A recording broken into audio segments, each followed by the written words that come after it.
Everyone, so मैं हूं Bhavna Batla from the wheel of fortune 369 से आप सभी की टैरो कार्ड रीडर। और आज हम चेकआउट करने वाले हैं आपके पर्सन के लेट नाइट थॉट्स और लेट नाइट एनर्जीज क्या हैं। लेकिन उससे पहले अगर आप नए हो तो मेरे इस यूट्यूब चैनल का एक पार्ट बनिए, मेरे चैनल को सब्सक्राइब करिए, बेल आइकन जरूर प्रेस करें ताकि आपके पास नोटिफिकेशन आए। और अगर ये वीडियो आपको पसंद आती है, आपके साथ रेजोनेट भी करती है, आप इसे क्लेम करना चाहते हो तो इसे लाइक ज़रूर करिएगा।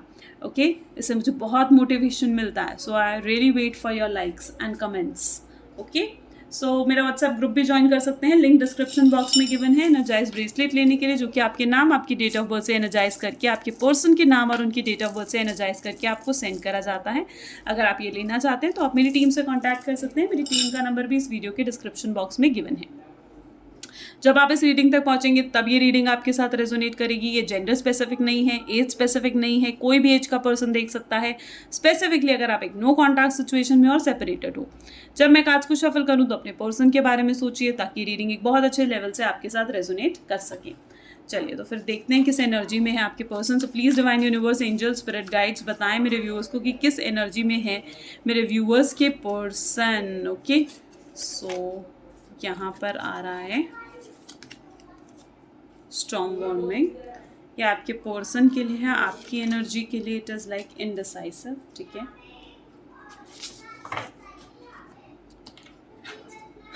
फाइन।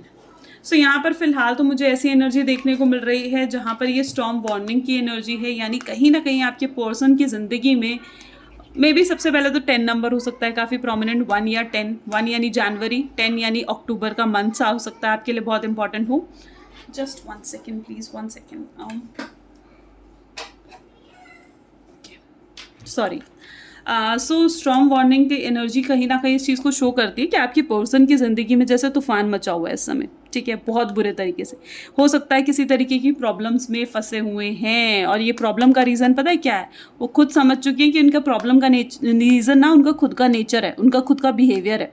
ठीक है, अपने खुद के बिहेवियर, खुद के इमेच्योर बिहेवियर आप कह सकते हो, जिस कारण वो इस प्रॉब्लम में, इस तूफान में फंसे हुए हैं। ठीक है, निकलने का कोई रास्ता नज़र नहीं आ रहा है, ऐसी उनकी एनर्जी है। उनका ईगो इतना हाई हो रखा है इस समय, उनका मिजाज ऐसा हो रखा है पूरे तरीके से, मतलब एकदम तूफानी। ठीक है, ईगो एकदम सर चढ़कर उनके कहीं ना कहीं बोल रहा है। अपनी खुद की उनकी अकड़ ने इस रिश्ते को ख़राब करा है, इस तूफान को बुलाया है। ऐसी एनर्जी मुझे यहाँ पर देखने को मिल रही है। यानी किसी तरीके की तो प्रॉब्लम में आपके पर्सन फंसे हुए से दिख रहे हैं। तो वहीं पर आपकी एनर्जी दिख रही है इनडिसाइसिव। आपने कहीं ना कहीं ये चीज़ें अपने पर्सन के हाथों छोड़ दी है ना। आपने उनके डिसीजन पर अपना डिसीजन छोड़ दिया। आपको समझ नहीं आ रहा आगे क्या होगा क्या नहीं होगा। आपने खुद सब कुछ डिवाइन पर छोड़कर आप बैठ गए हो। आप कहीं ना कहीं ये सोचते हो कि अगर वो आपसे प्यार करते हैं तो आपसे कांटेक्ट करेंगे, और कांटेक्ट करेंगे तो आप अच्छे से बात करोगे, है ना। आप रूड बिहेव नहीं करोगे, आप ऐसा सोच के बैठे हुए हो। और अगर नहीं कांटेक्ट करते हो तो आप ऐसा सोच रहे हो कि नहीं भैया फिर मैं भी कांटेक्ट नहीं करने वाली हूँ, मैंने अपनी तरफ से पूरी कोशिश करी है। और ऐसा भी नहीं है कि आपने अपनी तरफ से कोशिश नहीं करी है, डेफिनेटली आपने कोशिश करी है। लेकिन जब आप वो कहते हैं ना कि पानी सर से जब ऊपर हो गया तो आपने बंद कर दिया सब कुछ। ठीक है, आप कहीं ना कहीं ये सोचकर बैठ गए ठीक है अब जो होगा डिवाइन हाथों में है। तो ये आपकी एनर्जी मुझे दिख रही है। आपके लिए 8 नंबर काफ़ी स्पेसिफिक हो सकता है, मे बी अगस्त का टाइम पीरियड भी हो सकता है कि आपके लिए काफ़ी प्रोमिनेंट हो। चलिए देखते हैं और क्या कुछ चल रहा है आपके पर्सन की ज़िंदगी में। So please divine universe, angel, जिस पर्सन के बारे में मेरे व्यूअर्स सोच रहे हैं, जिस पर्सन ने उनको नो कॉन्टैक्ट सेपरेशन दिया है, उस पर्सन की ज़िंदगी में फ़िलहाल क्या कुछ चल रहा है मैं बताएं। सो 2 ऑफ पेंटिकल की एनर्जी है यहाँ पर, और साथ ही साथ यहाँ पर है कहीं ना कहीं किंग ऑफ वैंड की एनर्जी भी है आपके पर्सन की लाइफ में। आज हम क्लैरिफिकेशन कार्ड्स भी ज़रूर निकालेंगे।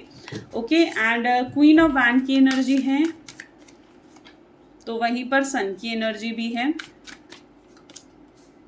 क्वीन ऑफ कप्स की एनर्जी है, और बॉटम में क्वीन ऑफ स्वॉर्ड की एनर्जी हमें यहाँ पर नज़र आ रही है। यहाँ पर मुझे ऐसे दिख रहा है जैसे आपके पर्सन ना बहुत डाइसी से हो रखे हैं। ठीक है, देखो जगल तो वो कर रहे हैं, ठीक है, अपनी ज़िंदगी में बहुत प्रॉब्लम्स, अप्स एंड डाउन्स तो डेफिनेटली फेस कर रहे हैं। तो वहीं पर कहीं ना मुझे ऐसा महसूस हो रहा है जैसे आपके पर्सन ना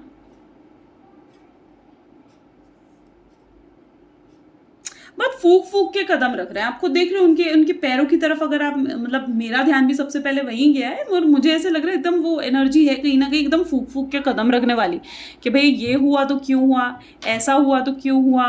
ठीक है, कोई उनको प्रपोज कर रहा है या कोई उनकी ज़िंदगी में आ रहा है ना, तो भी कहीं ना कहीं वो ये सोचते हुए से दिख रहे हैं कि भैया क्यों आ रहा है ये मेरी ज़िंदगी में, इसको मतलब क्या है मुझसे। ऐसी उनकी एनर्जी है। कोई उनकी हेल्प भी कर रहा है ना, तो भी वो ये चीज़ सोचते हुए से नज़र आ रहा है, भैया ये मेरी हेल्प क्यों कर रहा है, ऐसा क्या हो गया। ठीक है, तो वो एनर्जी कहीं ना कहीं मुझे यहाँ पर दिख रही है, जहाँ पर पूरे तरीके से वो ऐसे हो रखे हैं कि एकदम फूक फूक के कदम रखने वाली एनर्जी मुझे यहाँ पर दिख रही है। ठीक है, और मतलब अपनी लाइफ में बहुत ज़्यादा stuck ups and downs face करते हुए से आपके पार्टनर जो हैं वो नज़र आ रहे हैं। मे बी ये भी पॉसिबल हो सकता है कि किन्हीं दो लोगों के बीच वो फंसे हुए हैं। आप देखो ना, यहाँ पर हैं तो यहाँ पर दो फीमेल्स हैं, ठीक है, उनकी मदर उनकी सिस्टर हो सकता है जिनके बीच में वो फंसे हुए हैं। ठीक है, या फिर आपके और अपनी मदर के बीच में हो सकता है कि वो फंसे हुए हैं, उन्हें समझ नहीं आ रहा है कि मैं अपनी फैमिली की तरफ जाऊँ या आपकी तरफ जाऊँ। ठीक है, ऐसी एनर्जी कहीं ना कहीं उन्हें दिख रही है। उनकी अपनी लाइफ में इतनी प्रॉब्लम्स चल रही हैं कि अभी उनके पास ना अपनी इस रिलेशनशिप वाली प्रॉब्लम के बारे में मैं कहूँगी कि इसे सॉल्व करने का उनके पास टाइम नहीं है। और वो कहीं ना कहीं जो ये नो कांटेक्ट भी हुआ है ना, ये उन्हीं की वजह से और उन्हीं का दिया हुआ है, ऐसी एनर्जी मुझे यहाँ पर देखने को मिल रही है। ठीक है, वो ये बहुत अच्छे से जानते हैं कि आप ना उनको छोड़ के कहीं जाने वाले हो नहीं, आप उन्हें छोड़कर उन्हें भूलोगे नहीं, और मतलब आप कहीं और नहीं जाओगे। वो आपको लेकर इतना एश्योरेंस और इतनी सिक्योरिटी तो मुझे उनके दिलो दिमाग में नज़र आ रही है। ठीक है, लेकिन वहीं पर मुझे ये एनर्जी भी दिख रही है क्वीन ऑफ स्वॉर्ड की, यानी इस समय में भी उनकी फैमिली में भी किसी तरीके की टेंशन चल रही है, जिस कारण वो इतना जगल कर रहे हैं और परेशान हो रहे हैं, और कहीं ना कहीं वो वेट कर रहे हैं कि जब ये प्रॉब्लम सॉल्व आउट हो तो वो आपकी तरफ पहुँचे। चलिए और भी एनर्जीज देखते हैं कि आखिर ये क्वीन ऑफ कप्स और क्वीन ऑफ स्वॉर्ड की एनर्जी और क्वीन ऑफ वैंड की एनर्जीज आई क्यों हैं। किंग ऑफ वैंड यानी बहुत सारे लोग इन्वॉल्व हैं। प्लीज यूनिवर्स बताइए इतने सारे लोग क्यों इन्वॉल्व हैं इस रिलेशनशिप में। Okay, 1 second. सो यहाँ पर है टर्निंग इन, सबसे पहले उठकर आ रहा है। ठीक है, अपने आप ये कार्ड उठकर आया द टर्निंग इन। तो यहाँ पर सेकेंड कार्ड है कंप्लीशन का, और तीसरा कार्ड उठकर आ रहा है अंडरस्टैंडिंग का। प्लीज डिवाइन बताएं ये सन की एनर्जी क्यों उठ कर आई है। उप्स, आई एम सॉरी।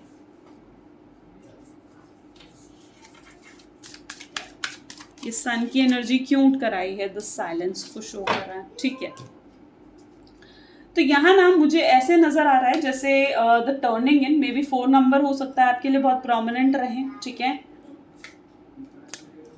3 नंबर हो सकता है आपके लिए बहुत प्रोमिनेंट रहे,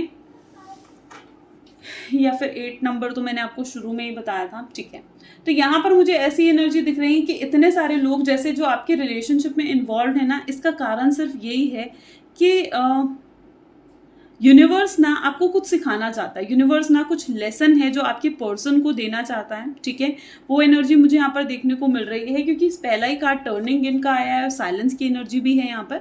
यानी यूनिवर्स ना कुछ आपके पर्सन को सिखाना चाहता है। आपके पर्सन ना बहुत ज़्यादा ऐसी एनर्जी में रहे हैं जहाँ पर वो बहुत ज़्यादा रूड रहे हैं, बहुत गुस्सा आना उनकी एनर्जी में रहा है, जहाँ पर वो किसी की हेल्प नहीं कर रहे थे, या फिर सिर्फ बहुत सेल्फिश वाली एनर्जी भी हो सकती है। ठीक है, इनमें से कोई भी एनर्जी हो सकती है जो बहुत प्रोमिनेंट है। इगोइस्टिक तो हमें वो नज़र आए ही है स्टॉर्म की एनर्जी में। ठीक है, तो आपके पर्सन ना कहीं इतनी हावी हो चुकी है ना ये नेगेटिव एनर्जीज उनके ऊपर, कि इतने सारे लोगों को यूनिवर्स ने उनकी लाइफ में इन्वॉल्व करके उनको कुछ लेसन सिखाने के बारे में जैसे सोचा हूँ। ठीक है, ऐसी एनर्जी मुझे यहाँ पर देखने को मिल रही है कि यूनिवर्स चाहते हैं कि ठीक है कि वो लोगों की कदर करें, जितने लोग उनकी ज़िंदगी में हैं ना उनकी वैल्यू करना सीखें। ठीक है, वो इसीलिए इतने सारे लोगों को यूनिवर्स ने उनकी लाइफ में इन्वॉल्व करा है, ताकि यूनिवर्स भी चाहता है कि वो थोड़ी स्पिरिचुअलिटी मेडिटेशन की तरफ मूव करें, चीज़ों को समझे, अपनी ज़िंदगी को समझे, अपनी ज़िंदगी का एक मोटिवेशन और अपने ज़िंदगी के गोल को समझे, और ज़्यादा मैच्योर हो। क्योंकि आपके पर्सन का जो नेचर है ना वो टोटली बहुत ज़्यादा जैसे इमेच्योर मुझे यहाँ पर देखने को मिल रहा है। तो मे बी यूनिवर्स भी चाहता है कि उन्हें और ज़्यादा मैच्योर बनाना। ठीक है, तो वहीं पर मैं ये कहूँगी कि सन की एनर्जी क्यों आई है, ये कहीं ना कहीं मुझे ऐसे नज़र आ रहा है जैसे आपने ना बहुत साइलेंस की एनर्जी अपनाई है। ठीक है, एक साइलेंट ट्रीटमेंट कहीं ना कहीं आपने अपने पर्सन को या तो दी है, या फिर वाइसा वर्सा भी हो सकता है। और इस साइलेंट की ट्रीटमेंट, ठीक है, आपको कहीं ना कहीं आपके पर्सन को मजबूर कर रही है सोचने पर कि आखिर आपने उन्हें इतना साइलेंट ट्रीटमेंट क्यों दिया है। ठीक है, आप उन्हें बार बार जो पहले इतना अप्रोच कर रहे थे, पहले जो उनसे इतनी पूछताछ करते थे, जो इतने नीडी की तरह आप पहले बिहेव करते थे कि उनके मैसेज आए बिना, उनके कॉल आए बिना आपसे रहा नहीं जाता था, क्या बहुत ज़्यादा आप इस रिलेशनशिप में इन्वॉल्व हुए थे, तो इस साइलेंस की एनर्जी इस एनर्जी को शो कर रही है कि आपने उन्हें एक साइलेंट ट्रीटमेंट दिया है। ठीक है, और ये साइलेंट ट्रीटमेंट से वो समझ पा रहे हैं कि उनकी ज़िंदगी में एक रोशनी भर रही है। ये जो स्पेस मिला है ना उन्हें, उससे उनकी ज़िंदगी में एक रोशनी भर रही है, ऐसी एनर्जी मुझे यहाँ देखने को मिल रही है। ठीक है, और वो रियलाइज़ कर पा रहे हैं आपकी इम्पोर्टेंस को। ठीक है, वो बेचैन हो रहे हैं, आपकी जो साइलेंस ट्रीटमेंट है ना वो उन्हें बहुत ज़्यादा बेचैन सी कर रही है। ऐसी एनर्जी मुझे यहाँ पर देखने को मिल रही है, जहाँ पर वो बहुत कुछ है जो अब समझ पा रहे हैं, रियलाइज़ कर पा रहे हैं कि उन्हें अब इतना इगोइस्टिक, इतना गुस्से वाला नहीं होना चाहिए। उन्हें ये समझ में आ रहा है कि हर रिलेशनशिप में एक इक्वल गिव एंड टेक होता है। ठीक है, सिर्फ एक ही पर्सन बार बार कॉल, मैसेजेस या बातें नहीं कर सकता है। एक रिलेशनशिप ऐसा होता है जहाँ पर पूरा इक्वल गिव एंड टेक होना बहुत ज़्यादा ज़रूरी है। तो ये चीज़ें कहीं ना कहीं उनको रियलाइज़ हो रही हैं।